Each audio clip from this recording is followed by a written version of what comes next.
আসসালামু আলাইকুম। কী অবস্থা, কেমন আছেন সবাই? মনে করেন যে মানুষ কতটা উগ্রবাদী হইলে একটা মানুষকে হত্যা করার চিন্তা ভাবনা করে, মানুষত্ব কতটা হারাই গেলে এটা করতে পারে। সবাই শুনছেন এবং জানেন যে হাসনাত ভাই এবং সারজিৎ ভাইকে কালকে রাত্রে হত্যা করার চেষ্টা হয়েছে ড্রাগস চাপা দিয়ে। তারা চট্টগ্রাম থেকে জানাজা পড়ে আসছে, অ্যাডভোকেট সাহেবের জানাজা। তারপর তারা ভাগ্যক্রমে অন্য গাড়ি যাওয়া, যেই গাড়ি নিয়ে গেছে আসার সময় ওই গাড়ি নিয়ে চেঞ্জ করে আসছে। ভাগ্যক্রমে তারা হয়তো বাইসে গেছে, আর নয়তো তাদের জানাজা আজকে পড়া লাগলো। দেশে একটা হিন্দুকে মনে করেন যে গ্রেপ্তার করার কারণে দেশে কেন এত আহাজারি, কেন এত দেশটা পুরো আউলেজলে করে লাইছে। যখন আলেমরা মনে করেন যে গ্রেপ্তার হয়েছিল তখন তো এরকম কোনো আহাজারি, মারামারি, কাটাকাটি, আন্দোলন এগুলো হয় নাই।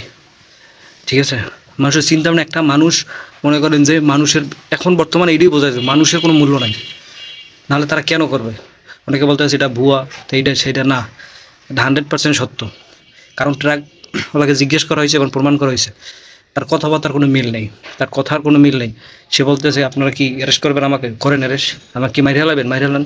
এটা কোন ধরনের কথা? যদি সে সঠিকভাবে ভুল করবে এটা দুর্ঘটনা হইতেই পারে, ঠিক আছে, দুর্ঘটনা হইতেই পারে স্বাভাবিক, কিন্তু এইটা নিয়ে মনে করেন যে তার কথার ভিত্তি কোনো মিল নেই, তার মানে কি বোঝা গেল?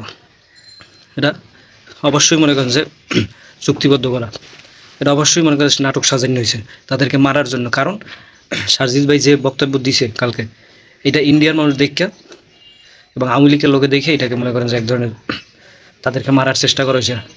একটা জিনিস আমি বুঝতেছি না, আমার হিন্দু ভাইরা যারা আছে তারা কেন বুঝতেছে না, তাকে হিন্দু হিসাবে, সে যে হিন্দু এই জন্য তাকে গ্রেপ্তার করা হয় নাই। এই কারণে ভাই তাকে গ্রেপ্তার করা হয়, তাকে একটা সন্ত্রাসী গ্রেপ্তার করেছে, সেটা একটা মার্ডার মামলার আসামি। ঠিক আছে, তাকে এই কারণে গ্রেপ্তার করেছে, আপনারা যেই পরিমাণ আন্দোলন যা করতেছেন, ঠিক আছে, আপনাদেরকে তাকে হিন্দু হিসাবে কিন্তু তাকে গ্রেপ্তার করা হয়, তাকে সন্ত্রাসী হিসেবে গ্রেপ্তার করা হয়। যদি সে আইনি আদালতে সে মনে করেন যে নির্দোষ হয়, অবশ্যই সে জামিন পাবে। ঠিক আছে, যারা মার্ডার করছে তাদের প্রত্যেককে শাস্তি হবে, সে যদি মার্ডার করে তার শাস্তি হবে, যদি না করে সে জামিন পাবে। ঠিক আছে, ন্যায় বিচার এই দেশে হবে, হবে হবে হবে ইনশাল্লাহ। কিন্তু আপনারা এই যে দাঙ্গা হাঙ্গা এগুলো করতেছেন, মানুষের জীবনের কোনো মূল্য দিতে আছেন না। ঠিক আছে, 5ই আগস্টের পরে যখন আলেমরা, ছাত্র ভাইরা আমাদের মাদ্রাসা, তারা যখন মন্দির ভাড়া দিছিল, তার প্রতিদিন আপনারা এড়িয়ে দিতেছেন।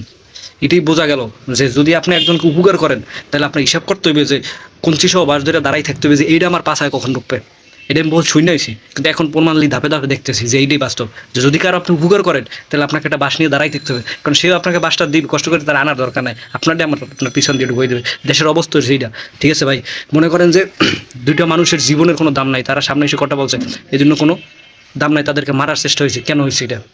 ঠিক আছে, এই দেশের মানুষ কিন্তু সব কিছু জানে, 18 কোটি মানুষ সব কিছু জানে, সব কিছু বুঝতেছে।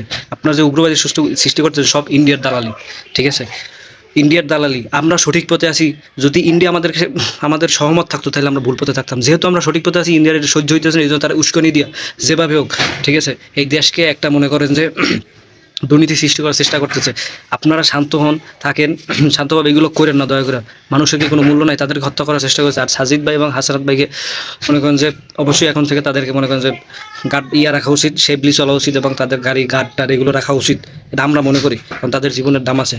কালকে হাসনাত ভাই যে কথা বলছে, এটা হচ্ছে আমরা 5ই আগস্টের আগে নামছি, ঠিক আছে, যে হয়তো আমরা মারা যাবো, নয়তো দেশ স্বাধীন করবো। তারা দেশ স্বাধীন করছে, তারা বলছে যে আমি মনে করেন যে আমরা এখন যেটা বাইসে আছি এটা হচ্ছে বোনাস, এই জীবনটা বোনাস আমাদের। ঠিক আছে, আমরা ওই আগে যে আন্দোলনে নামছি, ওই আন্দোলন চিন্তা করছি হয়তো আমরা মারা যাবো আন্দোলনে, আমার ভাই আবু সাইদ তুগ্ধ মারা গেছে, আমরাও তো মারা যেতে পারতাম।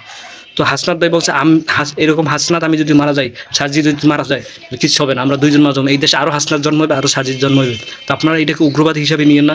যদি আপনাদের পণ্ডিত সাহেব চিন্ময় বণিক এ যদি মনে করেন নির্দোষ হয়, অবশ্যই আদালতে তাকে জামিন দেবে, আর যদি সে দোষী হয় তাকে শাস্তি দেবে, এটা আপনাকে মেনে নিতে হবে। কিন্তু আপনারা যে পরিমাণ আন্দোলন করতেছেন, এটা করতেছেন, মানুষের ক্ষতিগ্রস্ত করতেছেন, এইটার দায়ভার কিন্তু আপনাকে দিতে হবে।